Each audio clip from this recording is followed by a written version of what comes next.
Lucinerds! Como prometido e como de costume, nossa Lucy Live do fim de semana, então aquela gravaçãozinha dupla para vocês ficarem já cientes. E, como a gente tinha prometido, Homem-Formiga e Vespa. Dessa vez a gente conseguiu antecipar, né? Avisar com as Isso, exato. A gente programou direitinho. Vamos nos organizar para manter esse padrão. Exatamente. Sempre a gente avisar qual vai ser o tema, já dando uma prévia do horário. Deixa eu só ajeitar aqui para ele ficar mais centralizado. Pronto. Né? E aí, então, estamos aqui, como prometido, Homem-Formiga e Vespa, nossas impressões. Vou começar meio que pé na porta, né? O filme é bom? Eu diria que sim e não. Depende muito das suas expectativas. De fato. Né? De fato. O filme é bom. Então, vamos lá. Avalie ele isoladamente. É um filme bom. Essa é a questão. Se sua expectativa está levando em consideração a conexão com o filme, com o Vingadores... Então, você vai se decepcionar Guerra um pouquinho. Infinita, porque o filme, isso aí não é spoiler, acho que a gente pode antecipar. O filme é completamente desconectado do Vingadores. Ele funciona, né, como ele funciona história à solo. parte. Embora em determinado ponto você percebe onde ele se encaixa. Mas é isso. Ele funciona como uma história fechada. Exatamente. E... uma história fechada, mas que vem da continuação, né? Do próprio primeiro. E ele faz uma conexão também com o Capitão América Guerra Civil. Mas como citação, né? Mas, então, pegando esse gancho aqui que você falou, qual é a premissa do filme? O início, né? Vou colocar. O filme todo se passa nos 3 dias que antecedem o final da pena do Scott Lang. Exatamente. Pelos eventos da Guerra Civil, onde ele foi para a Alemanha e basicamente ficou do lado errado. Ele ficou do lado... consequências são porque ele ficou do lado do time que perdeu, que foi o time Capitão América. Exatamente. Perdeu, vamos colocar bastante aspas aí. Porque na verdade era o lado contra a lei. Exato. Não é? Era o lado contra a lei. Inclusive os que apoiaram o Capitão América no filme foram as pessoas que foram presas. Exato. Depois saiu um quadrinho, né? Uma edição online, onde contava inclusive que o Capitão foi lá naquela prisão e libertou todo mundo. Sim, mas de fato. O fato é esse. Ele recebeu uma pena domiciliar para... Ele tinha feito um acordo e tal, e aí ele ficou realmente em prisão domiciliar.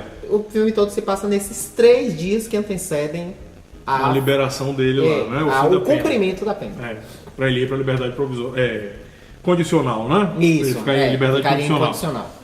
Gente, a leveza do filme, depois daquela densidade política que o Pantera Negra trouxe, depois da carga emocional e tensa do Vingadores Guerra Infinita, que tem um tom bem sério, sim, aquela coisa mais pesada. Não, a gente é todo gravidade, né? Exato. Esse não. Da mesma forma, ao mesmo tom leve do primeiro Homem-Formiga, a gente vê aqui novamente. E é nesse aspecto que eu acho que quem for com essa expectativa vai gostar do filme. Demais. Porque vai ele sair mantém leve, vai sair... É aquilo que o Eduardo sempre fala. Entretém. Sim. E entretém muito bem. Exato. Não é? É porque é isso. Quem for esperando alguma coisa... vou aqui... Já que ele se conecta... Ele realmente se passa no mesmo período temporal do Guerra Civil. Vou aqui esperando alguma coisa... do Guerra Civil não, do Guerra Infinita. Isso. Vou esperando alguma coisa do Guerra Infinita. Não tem. Mas... Em São Francisco, né?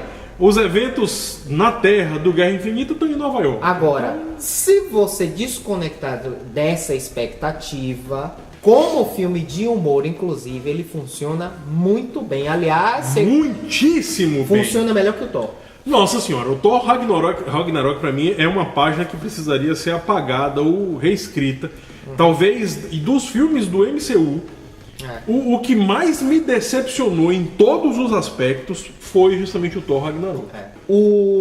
As piadas funcionam muito bem. Não são exageradas. O Paul Rudd, ele tem, que é o cara que interpreta o Homem-Formiga, ele tem um timing de comédia muito legal. E eu vou um pouco além. Eu diria que o diretor, esqueci o nome dele agora, o diretor do filme, ele é muito bom nesse aspecto de comédia. Porque ele pega todas as deixas de roteiro, ele aproveita. Isso. E aí as piadas são muito bem colocadas. Não são forçadas, elas são muito bem contextualizadas. O elenco de apoio, da mesma forma como o primeiro filme, funciona demais. Os parceiros do Scott Lang, né, agora estão com uma empresa, estão tentando, né, todo mundo... XCOM é o nome da empresa, né? É meio que... Já dando um easter egg aqui, né? Da mesma forma que lá no primeiro... faz referência, no primeiro filme faz referência, tem uma repórter, se não me engano, que fala de um escalador de paredes. Sim. Dando a deixa de que a Marvel já tinha conseguido o acordo com a Sony e o filme do Homem-Aranha dentro do MCU ia surgir. Tem gente dizendo que o XCOM é XCOM. Mas XCOM, o Con de Convicted, se eu não me engano, que é o ex-condenado. Porque todos os parceiros dele, e o próprio Scott Lang, são todos ex-condenados. Inclusive o Scott Lang é condenado de novo, né, quando o filme começa. E seria uma alusão a esse ex-condenados, mas também já tem gente defendendo que já dando uma deixa de que está pertinho do acordo sair, porque de fato o acordo ainda não foi totalmente finalizado entre a Marvel, né, a Disney, no caso, com a Fox. Então aí, resultado, aí já tem esse easter egg. Então os parceiros do Scott Lang, eles também têm um timing de comédia muito bom.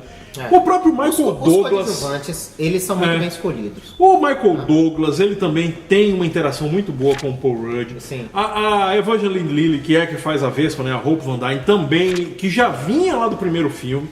Então, a tônica do primeiro filme, ela consegue ser mantida realmente... Na verdade, eu já vi comentários dizendo que talvez a melhor sequência que a Marvel já fez, no sentido de que em relação ao seu primeiro, ela conseguiu manter a tônica e talvez até superar em determinados aspectos. Vamos lá, um dos aspectos positivos no filme. A questão, como estamos tratando, né, o filme do Homem-Formiga e agora da Vespa. Sim. É um filme que abusa muito dos efeitos especiais. E os efeitos funcionam, estão muito bem encaixados.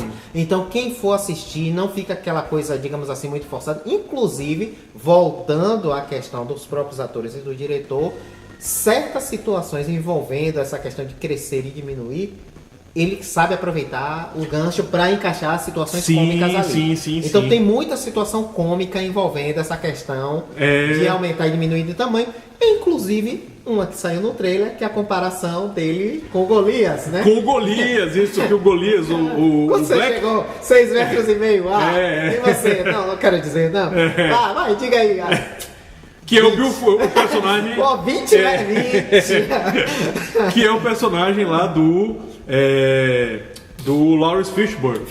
Que tá muito bem também no filme. Sim, que é o Bill Foster, né? O Bill Foster, de fato, nos quadrinhos, ele realmente foi o Golias negro, inicialmente, né? Era o The Black Goliath, o Golias negro, e depois ele passa a ser apenas Golias, realmente. Mas, realmente, é um paralelo bem interessante em relação ao personagem dele. O MCU, ele tá sabendo aproveitar seu acervo, né? Sim, e colocar nos filmes. Inclusive, algumas coisas eu gosto mais, inclusive nos filmes. Por exemplo, eu acho que o Falcão é um personagem que é bem melhor. O Homem-Formiga, o Scott Lang, tá muito bem. Essa questão deles terem colocado o Hank Pym mais velho, porque no quadrinho regular eles são praticamente da mesma idade. Mais pareados. E essa questão deles terem colocado ele como o mais velho, como se fosse uma espécie de mentor, ficou interessante. Isso. A Hope, né, que é uma criação apenas do MCU, a gente já falou isso antes, né? A Hope, ela só existe realmente no universo. Ela convence como a Vespa. Tá muito bem, as cenas dela realmente são muito boas. Não, olha, como o Eduardo falou, os efeitos especiais que a gente vê, eles são excessivos, mas eles fazem parte do contexto de tal forma que você em determinado momento até esquece que aquilo se trata de efeito especial. Aquilo de aumenta, diminui.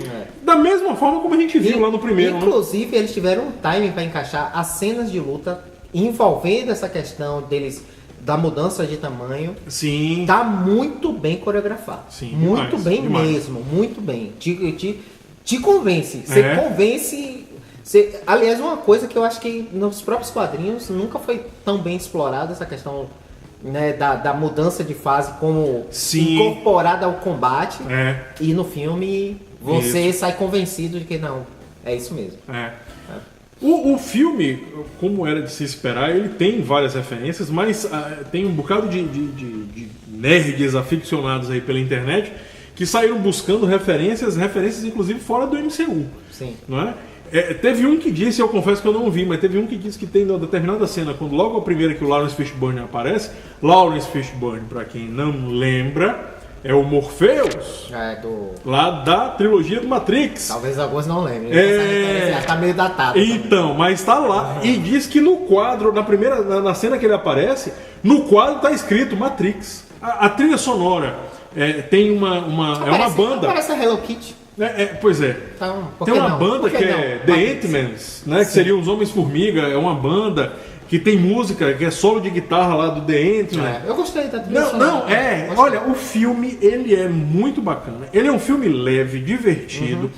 Como o Eduardo falou, ele é mais desconectado. É interessante citar isso até, porque minha mãe, minha Lucy Mames, né? Que ela sempre ela é nerd de carteirinha também, mas ela é um pouco...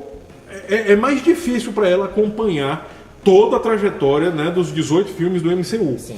E ela assistiu Guerra Infinita, ela assistiu Pantera Negra, ela assistiu esse também, o Homem-Formiga. E ela, apesar de ter achado interessante o Guerra Infinita, como era uma enxurrada de informações, porque era uma culminância de vários outros filmes, ela ficou meio perdida em vários aspectos. Esse, ela saiu leve, divertida do filme, entretida. Ele fecha o arco dele, né? Então, ele inicia e fecha. Porque... E ele... Tanto você pode assistir, se você não tiver assistido nenhum outro primeiro, filme. Pois é. É suficiente para você... Se você conhecer alguma coisinha do personagem, não muita coisa. Exatamente. Que ele tem aquele poder, aquela característica que tá na roupa, pronto, o básico, dá para acompanhar. Exatamente. Então é interessante citar isso, porque... poxa, mas eu nem assisti o primeiro, será que vale a pena esse? Vale a pena, você vai se divertir. Ele, como o Eduardo acabou de falar, ele meio que se fecha mesmo, ele tem início, meio e fim, que funcionam bem de forma independente. Apenas se você conhecer ali um pouquinho do contexto realmente, quem é o Homem-Formiga e tal, você já consegue entender. Pega só alguns aspectos que eu particularmente considero... eu não vou considerar negativo, mas para alguns podem ser. E outros dois eu acho que é uma falha mesmo no filme. O roteiro, ele é simples. E talvez, pra mim, por isso o filme é bom, mas alguns podem ficar incomodados. A história é honesta, é aquela história que está contada no trailer. Tudo se desenvolve pela busca da Vespa original, que se perdeu no mundo quântico, que foi algo que já tinha sido tratado no primeiro filme. Exatamente. Pronto. O roteiro é isso aí, e é isso aí que é trabalhado em 2 horas no filme. Todos os desdobramentos são apenas para buscar esse objetivo. E funciona muitíssimo bem. Comparado com outros filmes que tem coisa mais complexa, com vários plot twists, não tem nada disso. Aí. Né? Pra mim eu gostei, mas alguns podem ficar decepcionados. Pô, é só isso o roteiro? É só isso. Mas funciona muito bem. Funciona muito bem. Aí, um aspecto que eu acho negativo é que, embora tenha gostado, inclusive das cenas envolvendo os efeitos especiais, mas a vilã eu acho que ficou um pouco a desejar. A Phantom... Eu não sei se foi bem a atriz, eu não sei se foi bem o roteiro, mas eu esperava mais dela. E isso me decepcionou. E outra coisa que pode decepcionar muita gente é que o mundo quântico é pouco explorado. Porque, olha, depois do primeiro filme, ficou uma expectativa muito grande. Já que a busca era pela Vespa no mundo quântico, eu esperava realmente que isso fosse explorado. E essa expectativa aumentou exponencialmente depois do Guerra Infinita, em que começaram a vir uma série de teorias de que muita explicação está lá no mundo quântico. Tá, beleza. De fato, assista o filme que você pode até tirar algumas conclusões. A gente não vai dar esse spoiler aqui agora.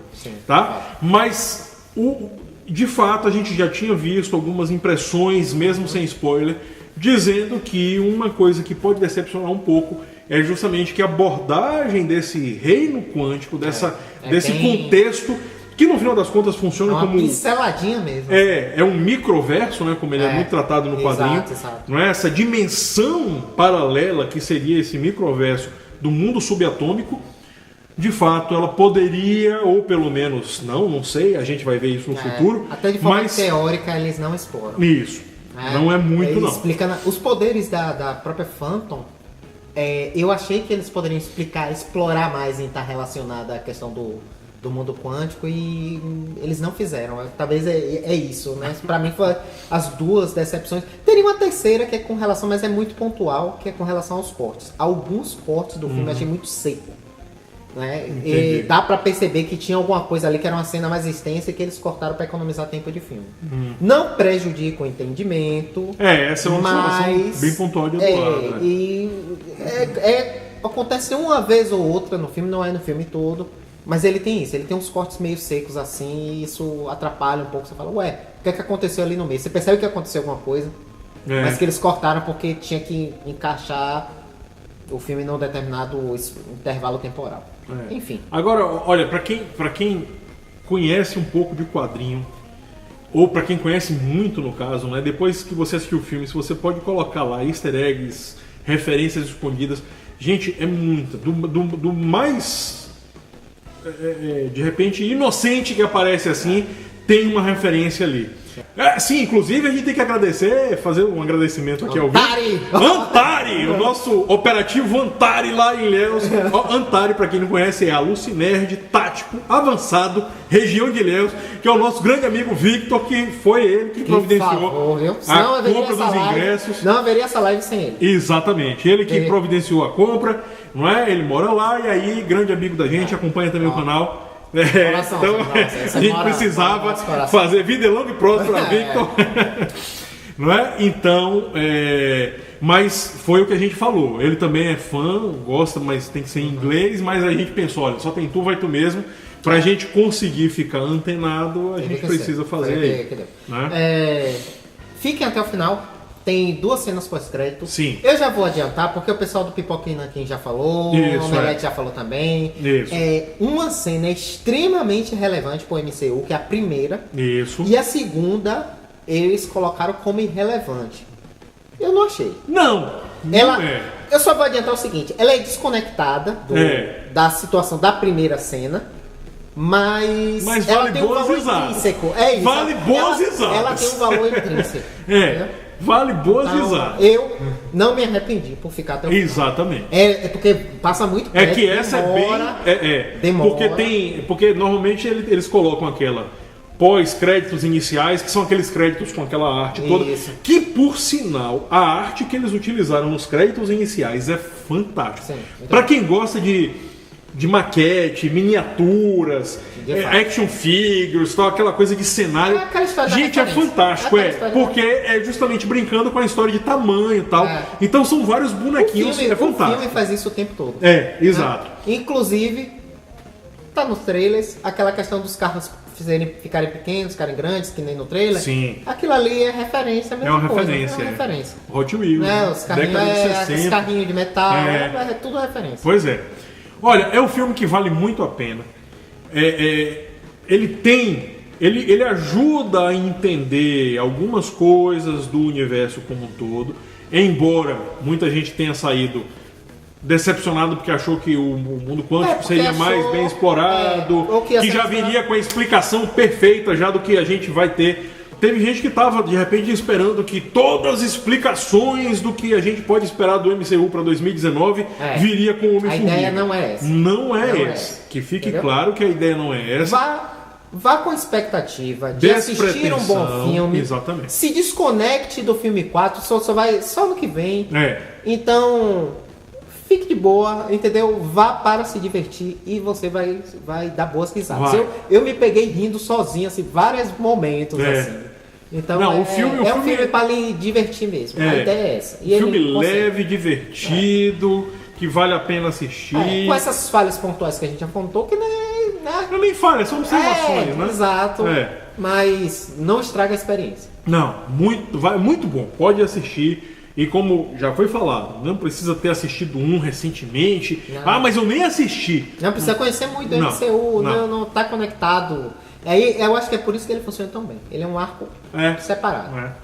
E como a gente também já disse, os atores eles têm um timing muito bom, né? O Michael Douglas também continua muito bom. Eu acho que o trabalho de direção, de uma forma geral, tanto a direção geral quanto a parte de direção de atores, ela é muito competente nesse filme. Isso a química entre a Evangeline Lilly e o Paul Rudd também muito, muito boa. Eles evoluíram. É por isso que tem gente que está dizendo que é a melhor sequência da Marvel. Porque em termos de história é muito boa, porque convence, ela mantém a linha, ela vem a linha e evolui. Isso. A química dos personagens, dos atores e dos personagens continua muito boa e melhora. Sim, você pega uma fórmula que funcionou muito bem no primeiro filme, traz pro segundo e evolui. Olha, pra mim, eu diria assim que talvez seja...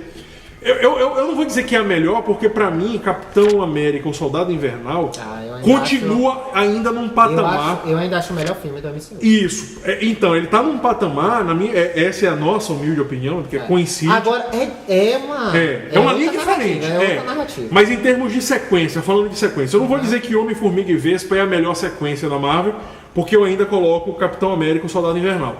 Mas que é uma sequência muito boa, que convence muito, sem sombra de dúvidas. Podem assistir, Alucinantes mais do que recomendo. Então, é isso. É isso aí. Finalizando, né? Podemos dar por satisfeitos. Quase meia hora aí já falando do filme. Então, meus amigos, vão ao cinema, assistam, se divirtam, vale a pena. Muito. Se desconecte, entendeu? Zero expectativas, vá lá, você vai dar risada. Que é um filme bom de herói, pra você ir lá e dar risada, se divertir. Homem-Formiga e a Vespa é este filme. Nós particularmente gostamos muito, né? Um filme que respeitou a história dos quadrinhos, um filme que tá bem contado, bem dirigido, enfim, vale a pena. Essas devidas homenagens. Então, nos despedindo aqui do Homem-Formiga e da Vespa, Youssef. Nossa frase é feita. Para não termos problemas nem com royalties, nem com direitos autorais, nem com o que pode estar escondido no mundo quântico que ainda não foi mostrado. Bazinska no Cinerds! Grande abraço, obrigado pessoal da live, valeu, até a próxima!